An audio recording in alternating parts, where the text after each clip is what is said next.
আসলো না। 2 নম্বর নবীরে মা যাও, নবীর আচার আচরণ দেখা মোটামুটি সবাই খুশি হইয়া তারে নাম দিছে আলামিন, বিশ্বস্ত বাতিজা, তারপরে ভাই ছেলে, যে যার যাই লাগুক না কেন তুমি খুব ভালো, তোমার ইজ্জত আছে, সম্মান আছে, মিথ্যা বলো না, পরোপকার করো, এতিমের পাশে দাঁড়াও, অসহায়ের পাশে দাঁড়াও। সুবহানাল্লাহ।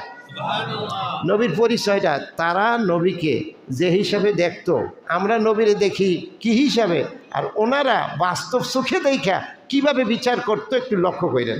তারা বলতো তুমি অসহায় মানুষের কাছে দাঁড়াও, এতিমের কাছে দাঁড়াও, তুমি অসহায়ের সহায় মানুষের আমানত রক্ষা করো।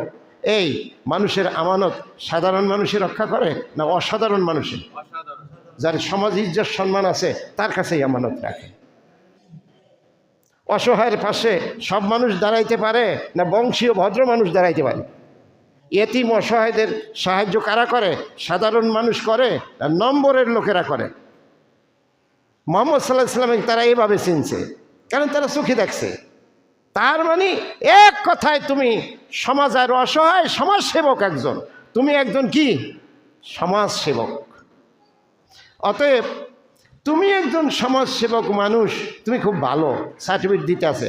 যখন বৎসর ওনার 40 হয়েছে, যখন নবী হয়ে আসছে, তখন এই ভালো মানুষটারে এরা গালাগালি শুরু করছে, পাথর মারা শুরু করছে, কবি বলা শুরু করছে, গণক বলা শুরু করছে, বাড়িতে থাকতে দেয় নাই, এলাকা ছাড়া করছে।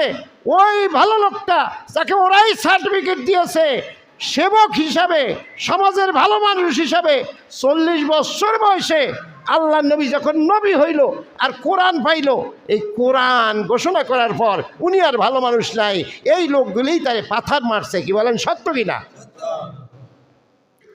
ওয়াজ এই জায়গার মধ্যে বুঝতে হবে, ওয়াজ এইখানে, এই যে পয়েন্টটা বললাম এখানে হলো ওয়াজ। আমাদের সমাজেও বহুত খতিব আছে, বহুত ইমাম আছে, বহুত